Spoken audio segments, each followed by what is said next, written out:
Okay, speaking of animals, two good causes highlighted at one event today: kids literacy and shelter animals who need a forever home. The Bulverde Area Humane Society invited kids to practice reading today with an attentive audience of animals. Photojournalist Cliff Goyang was there for story time at the shelter.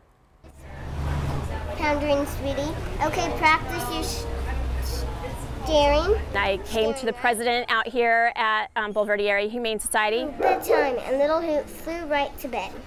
Asked him, and he said, sure, let's go ahead and try it. The bright sunshine. Ever since, it's been an absolute huge success. Happily ever after. My sister started doing it for a while. Big Hero 6.